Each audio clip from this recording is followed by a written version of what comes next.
new endeavor.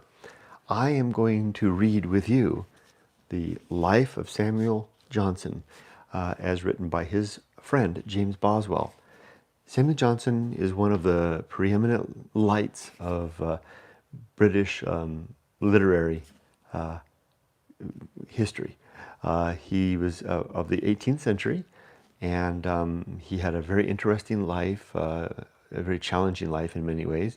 But he was, in addition to being a great author, a great writer, he was an incredible thinker. And just, I don't know if we could call him necessarily a scholar, but he certainly was learned and very experienced in a lot of things. He went to Oxford, but only for a short while because he ran out of money. His father was a bookseller, and although he didn't take much of an interest in that trade, to his regret later, he did take advantage of being raised in an environment with lots of books and did a lot of reading. Johnson's fame is all related to the great dictionary work that he did. Dr. Johnson, Samuel Johnson at that time, he was later received an honorary doctorate degree.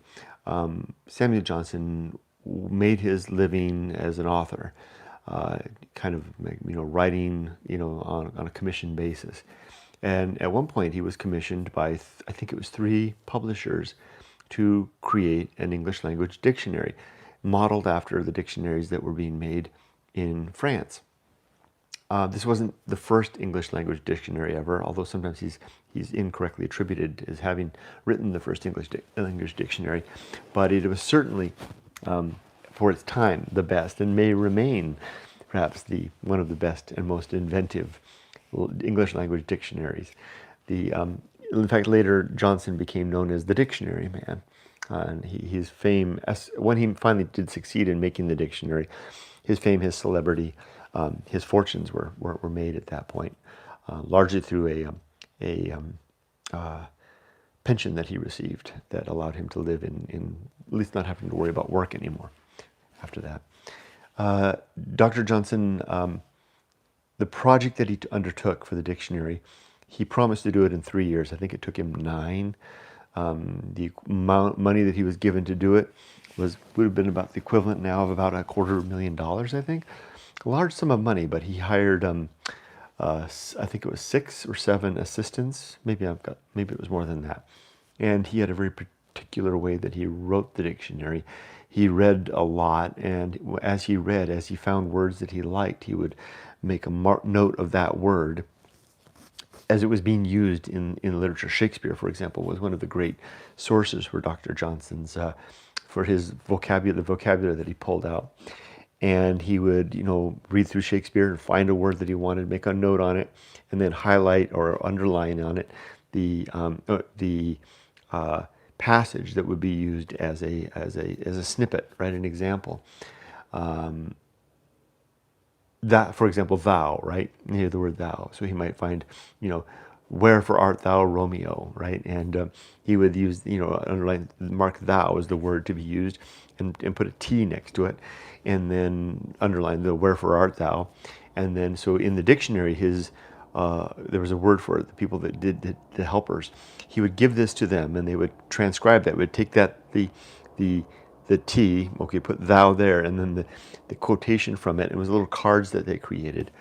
And then Johnson would write the actual descriptions of the words. He's very famous in some cases for particular words. For example, the word oats. Johnson's description of the word oats was a food that in England is used for horses, but in Scotland is used for people, to feed the people. He had it in for the Scots, which is interesting because James Boswell was a Scotsman. And there's almost nothing that James Boswell would not tolerate on the part of Johnson, just practically literally to be in his presence. Such an incredible man Johnson was. There's many others. I think lexicographer which a dictionary maker was identified as a harmless scribe or something like that. It was very interesting. Other words were described as a useless word. I can't remember what that word was. Anyway, you can buy Johnson's dictionary now, at the time, and it's worth. I don't have it. I hope to get a copy. I mean, you can't get the original, but you can get printings of it. Anyway, I have read one book of Dr. Johnson's. I read his journal of the tour of the Western Isles of Scotland and the Hebrides.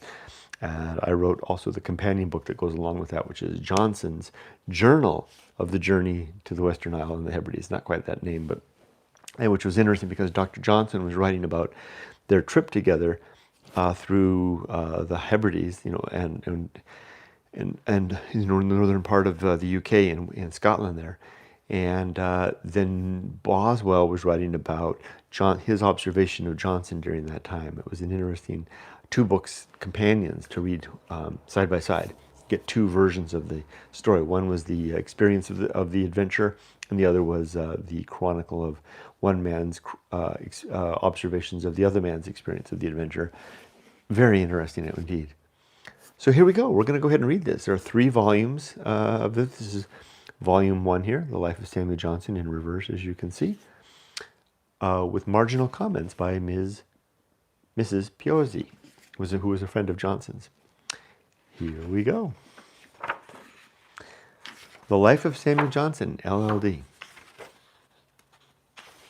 And there's a nice image of Johnson right there. He was a very large man, and he had a bad eye, and he had a habit of squinting close to his reading like that.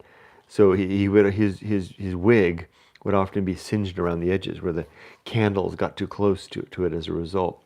He's also been posthumously diagnosed as perhaps having Tourette's syndrome. He had a lot of interesting little characteristics, tics, traits, things like that. He always, like for example, when he wanted to go through a doorway, he had to set up the entrance to the doorway, so he would take a certain number of steps before entering through, which is apparently there's a just so way of doing things that people with Tourette's do in that case. He also was on hello little 5. He also had in addition to that, he also had nervous tics. He would gesticulate with one arm. There's some paintings of him showing him raising his arm. When he speaks, raises one arm. He would have strange utterances as he spoke.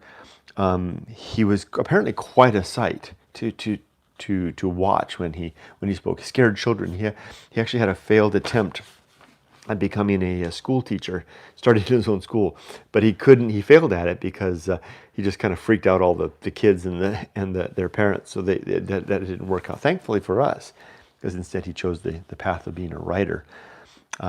Interestingly, but apparently, and this is almost without a question, that anyone who had the chance to hear him speak was awestruck by his intellect and his eloquence.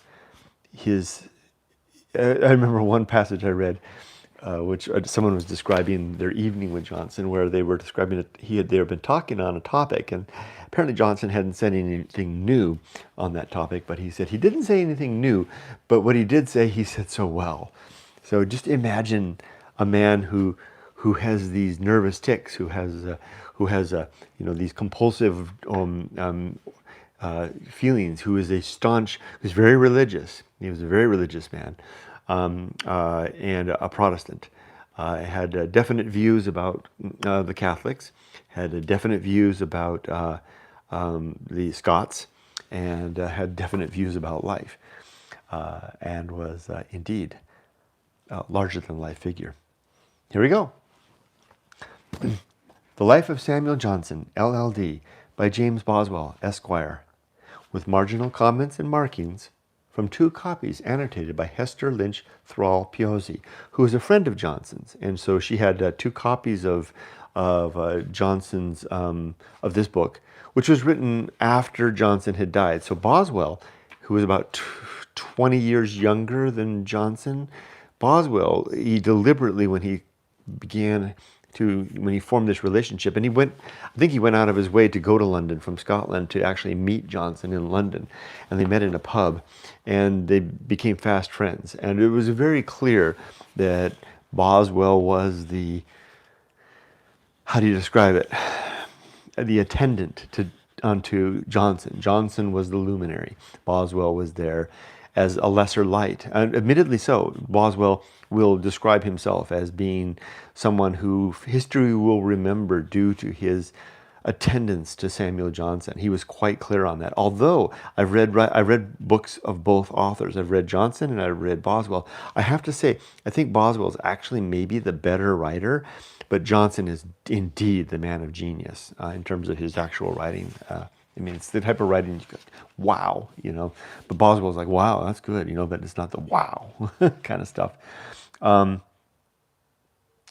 So when he, during the course of their life, uh, Samuel Johnson knew very well that Boswell was intending to write his biography when he died, after he died, and he would read Boswell's notes copiously. I mean, so Boswell at the end of the day would write down the notes he would take notes of everything that Johnson said. I mean, literally verbatim, you know, conversations, listening to Johnson speak and attempting to record the conversations, every jot and tittle, and in order to recreate that. And we're going to see that a lot of this book is actual quotations, you know, or, you know, how would you describe it? Paraphrasing what Johnson said, but I think he did it in a good way. So Johnson knew what was coming. Johnson knew that if Boswell survived him, Boswell was going to write his biography. And Boswell wasn't the only person that wrote a biography. It was well known, and I don't think Boswell did this for fame. He was already a member of the English gentry from an important family in Scotland. So he didn't need to do it for money. He wanted to do it because he wanted to preserve Johnson's light for future generations. But there were several, I think two maybe, biographies that were written by others almost immediately after Johnson's death. But when Boswell finally released The Life of Johnson, it was clear that this would be the biography to end all biographies. And to this day, among scholarly types, this book is regarded, this and its three volumes, is regarded as the greatest biography in English ever written. So let's do this, shall we? Prepared for publication with an introduction by Edward G. Fletcher. We'll read the introduction too, of course, in 3 volumes. The Heritage Press, New York. Introduction. James Boswell first met Samuel Johnson the evening of May 16th, 1763. Johnson was 54. Less than a year before, he had been relieved from a lifetime of drudgery and poverty by the grant of a pension, the generosity of a Whig king to an inveterate Tory subject. In the 26 years since he had come to London, he had made for himself a position of literary and critical preeminence. Boswell was only 22, an ambitious young Scot of good family who thought very well of himself and who possessed literary tastes, although he knew he was expected to follow his father and grandfather in the law. In fact, he had come to London 9 months before on his way to Holland to pursue his legal studies. Here is the way the meeting is described by Arthur Murphy, actor, dramatist, and member of the Johnson Circle, who says, probably inaccurately, that he was present to observe it. This writer went with him into the shop of Davies, the bookseller. Davies came running to him, almost out of breath with joy. "The Scots gentleman is come, sir. His principal wish is to see you. He is now in the back parlour." "Well, well, I'll see the gentleman," said Johnson. He walked towards the room. Mr. Boswell was the person. This writer followed with no small curiosity. "I find," said Mr. Boswell, "that I come to London at a bad time, when great popular prejudice has got forth against us North Britons. But when I am talking to you, I am talking to a large and liberal mind, and you know that I cannot help coming from Scotland." "Sir," said Johnson, "no more can the rest of your countrymen." I mean, because yeah, that's good. Here is Boswell's record in his journal. And by the way, I did brew a cup of tea in honor of Dr. Johnson. So Dr. Johnson was famous for his tea drinking. He could drink, it was alleged he could drink 20 cups at a single sitting. And he was particularly fond of Boswell's wife. One reason is that during the tour of Scotland, they stayed at Boswell's house, and Boswell's wife did everything she could to make sure Johnson was kept well supplied with tea, and Johnson referred to her lovingly as his little enemy. This is Boswell writing in his journal. I drank tea at Davies in Russell Street, and about 7 came in the great Mr. Samuel Johnson, whom I have so long wished to see. Mr. Davies introduced me to him. As I knew his mortal antipathy of the Scotch, I cried to Davies, "Don't tell him where I come from." However, he said, "From Scotland." "Mr. Johnson," said I, "indeed I come from Scotland, but I cannot help it." "Sir," replied he, "that I find is what a very great many of your countrymen cannot help." Mr. Johnson is a man of most dreadful appearance. He is a very big man, is troubled with sore eyes, the palsy, and the king's evil. He is slovenly in his dress, and speaks with the most uncouth voice. Yet his knowledge and strength of expression command vast respect, and render him excellent company. He has great humor, and is a worthy man, but his dogmatic roughness and manner is disagreeable. Here is Boswell's account in the life, in the book. So from this book, remember this is just the introduction. So from the book, here's how he describes it. At last, on Monday the 16th of May, when I was sitting in Mr. Davies' back parlor, after having drunk tea with him and Mrs. Davies, Johnson unexpectedly came into the shop, and Mr. Davies, having perceived him through the glass door in the room in which we were sitting, advanced towards us.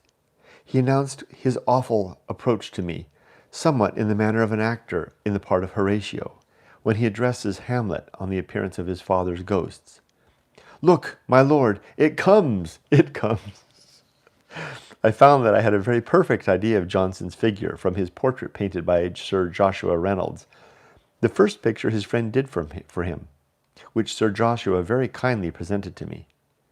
Mr. Davies mentioned my name and respectfully introduced me to him. I was much agitated and recollected his prejudice against the Scotch, of which I had heard much. I said to Davies, "Don't tell where I come from." From Scotland," cried Davies roguishly. "Mr. Johnson," said I do indeed come from Scotland, but I cannot help it." This speech was somewhat unlucky, for with that quickness of wit for which he was so remarkable, he seized the expression, "come from Scotland," which I used in the sense of being of that country, and, as if I had said that I had come away from it, or left it, retorted, "That, sir, I find is what a very great many of your countrymen cannot help." This stroke stunned me a good deal, and when we had sat down, I felt myself not a little embarrassed and apprehensive of what might come next. Man.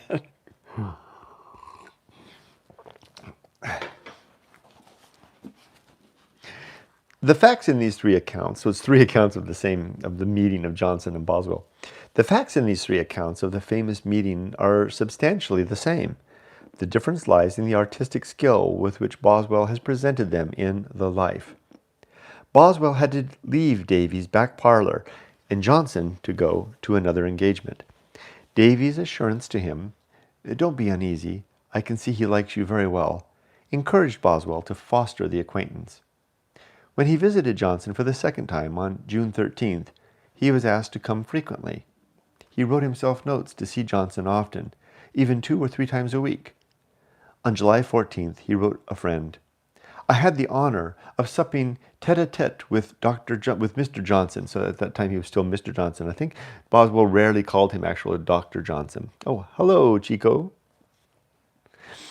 "I had the honor of supping tete-a-tete with Mr. Johnson last night. We sat till between 2 and 3. He took me by the hand cordially and said, 'My dear Boswell, I love you so very much. Now, Temple, Temple, can I help indulging vanity?'" The friendship developed. When Boswell left England for Holland, Johnson, whom he had first met less than 3 months before, made a 2-day stagecoach trip to see him off from Harwich. They were friends, true and real friends, for the remaining 20 years of Johnson's life. During these years, Boswell visited England 15 times, and was with Johnson for some part, at least, of about 275 days. Besides this, they were together for a little over 3 months when Johnson visited Scotland and the Hebrides in 1773. When they were apart, they exchanged letters, irregularly. There are some 120 of Boswell's to some 105 of Johnson's. You are not to think yourself forgotten, Johnson wrote Boswell in Utrecht, December 8, 1763, that you have had no letter for me. I love to see my friends, to hear from them, to talk to them, and to talk of them. But it is not without a considerable effort of resolution that I prevail upon myself to write. My regard for you is so radicated and fixed that it is become part of my mind, and cannot be effaced but by some cause uncommonly violent. Johnson wrote him in 1775 and early in January, 3 years later, in the first month of the present year, I very highly esteem and very cordially love you. I hope to tell you this at the beginning of every year, as long as we live. Well, clearly, Johnson had a very high regard for Boswell. Just when Boswell decided to write Johnson's life, it is impossible to say. As early as 1764, however, the year after Boswell had first met him, he remarked in a letter to Johnson, "If you die before me, I shall endeavor to do honor to your memory." And his procedure was already, ideally, to make a memorandum every night of what I have seen during the day. By this means, I have my material always secured. Thus did the journal come into being, and it was from this journal, supplemented, of course, in various ways, that the life was made.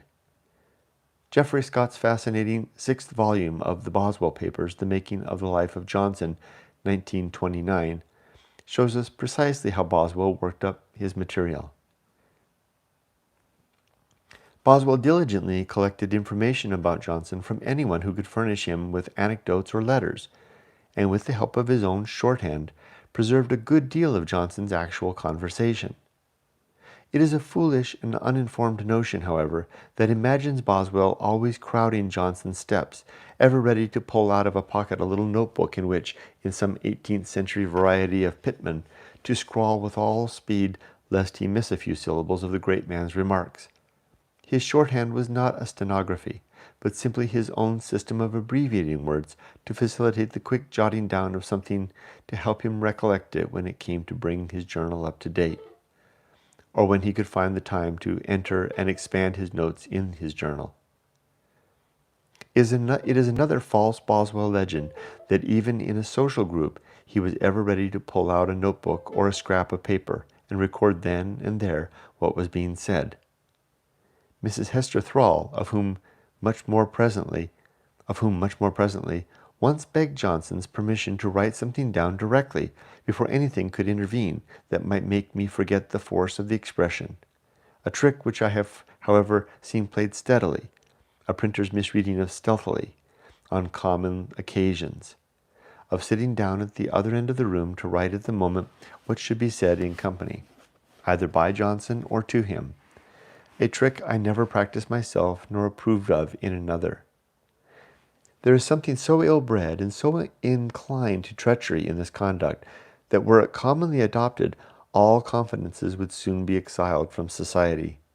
This may not be a criticism of Boswell, and if it is, it may be deliberately misleading to put him in a bad light, based upon only the most occasional examples of such behavior. Yeah, I heard that before, that people were suspicious of having their thoughts and ideas recorded like that. Boswell trusted his long memory of what was said, as Mrs. Thrall herself declares elsewhere. He was not likely to withdraw from a conversation and so miss something Johnson might say. Fanny Burney has described, with exaggeration, Boswell's attentive listening. He leant his ear almost to the shoulders of the doctor, and his mouth dropped open to catch every syllable that might be uttered. Nay, he seemed only not to dread losing a word, but to be anxious not to miss a breathing. Lovely little way of describing that. I like that language.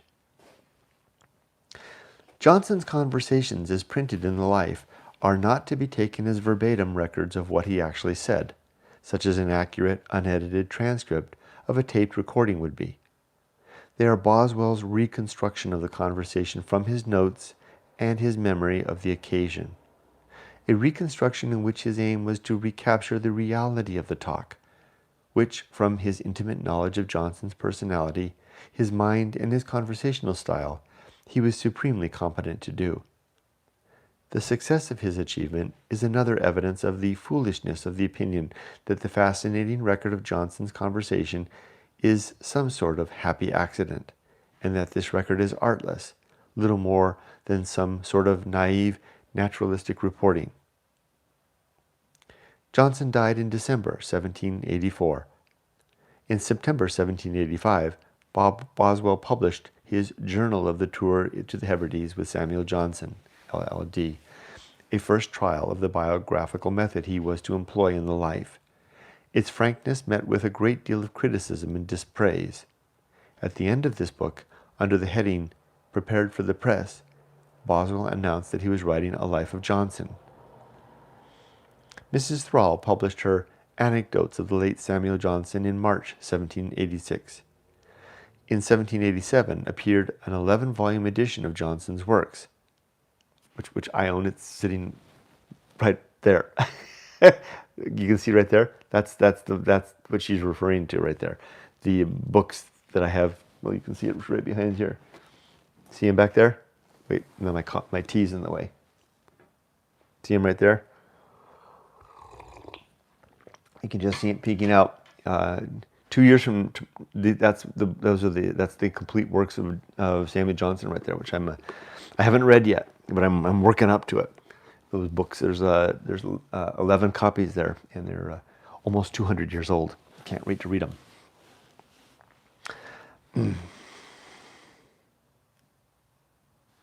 Where was I? In 1787 appeared an 11-volume edition of Johnson's works, the first volume of which was a 600-page biography by Sir John Hawkins, a London attorney who had long known Johnson. Mrs. Thrall published her Letters to and from the late Samuel Johnson in 1788. Boswell's great Life was published on April 16th, 1791. Dr. Frederick A. Podell, Sterling Professor of English at Yale University, who knows more about Boswell than any other living man, has spoken of Boswell's passion for knowing the variety of human nature. In 1934, at the end of his work on the Malahide Castle material, which was published in the Boswell papers, he wrote of the journal, Boswell's journal is painful to read because, while we are laughing with him and at him, while we are being shocked at him and disgusted with him, the scales fall from our eyes and we come suddenly to see that he is ourselves. He is an articulate and honest expression of that state of being which nearly all of us experience, of piety that seldom issues in righteousness, of primordial indecencies mocking our boast of civilization, of ambitions misdirected and beyond our strength, of warring motives which can never be reconciled, of childish dreams carried over into mature life.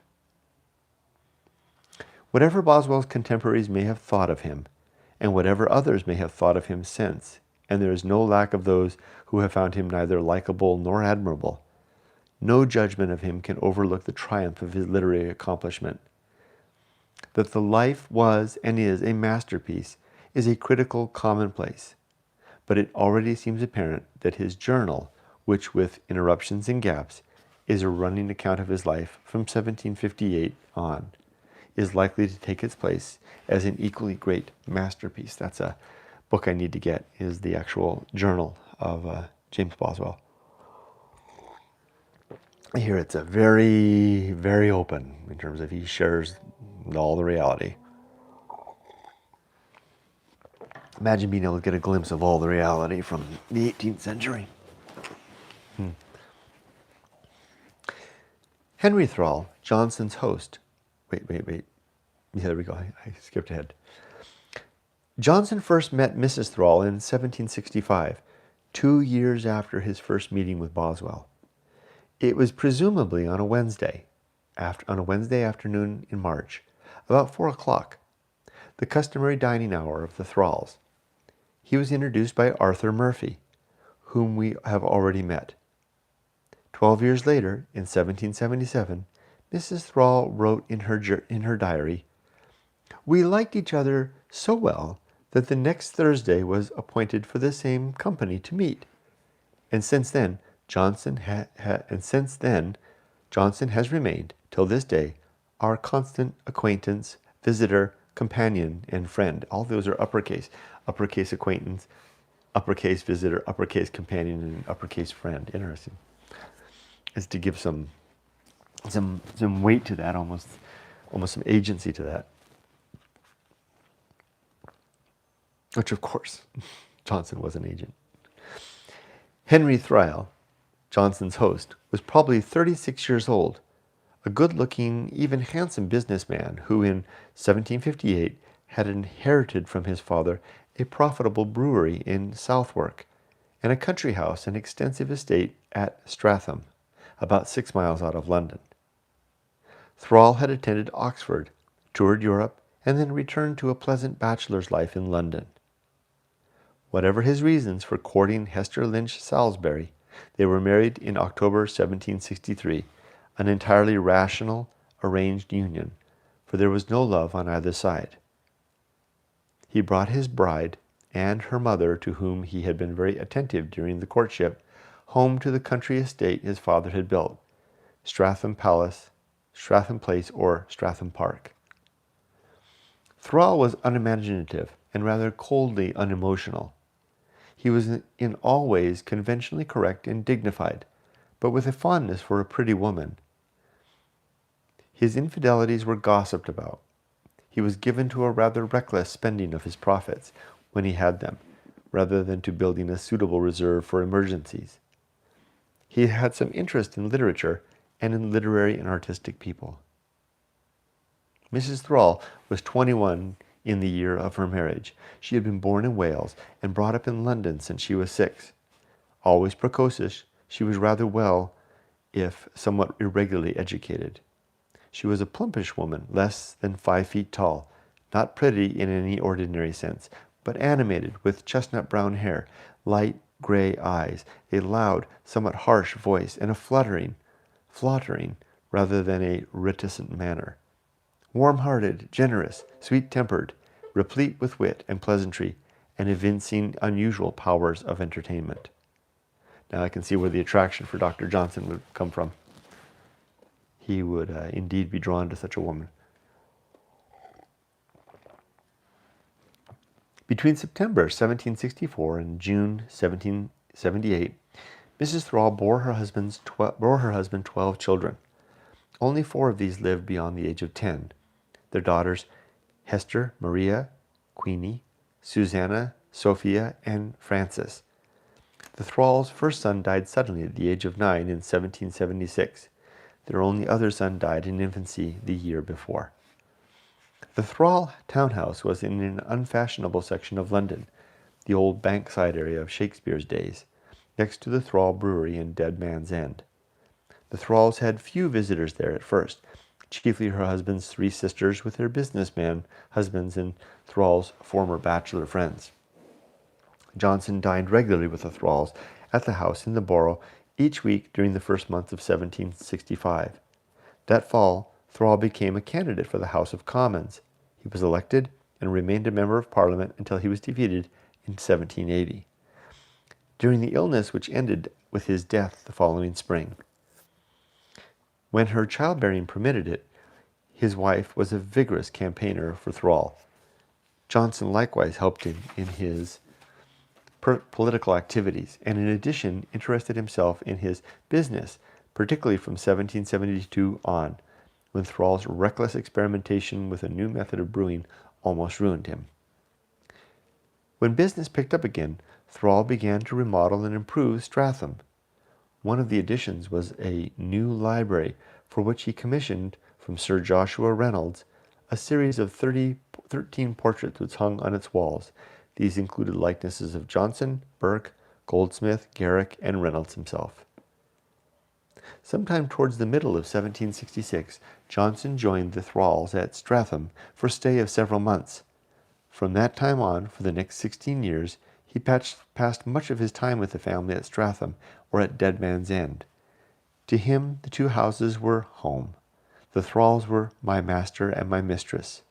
When the Thralls went to Brighton, where Thrall had bought a house in 1767, as they regularly did in the late summer or early autumn, Johnson often visited them there, where he sometimes rode with Thrall's hunting companions, and was once highly pleased when one of these remarked, "Why, Johnson rides as well, for aught I see, as the most illiterate fellow in England." Johnson went with a Thrall. He liked that. Johnson rides. He was pleased to hear that. Johnson went with the Thralls to Wales in 1774, to France in 1775, and would have accompanied them on the projected Italian trip of 1776 if it had not been cancelled because of the death of Thrall's only heir. Gradually, and largely because of Johnson, the Thrall dining room and drawing room became distinguished for their company. Sir Joshua Reynolds, Oliver Goldsmith, Edmund Burke, David Garrick, James Beattie, Dr. Charles Burney, and many others.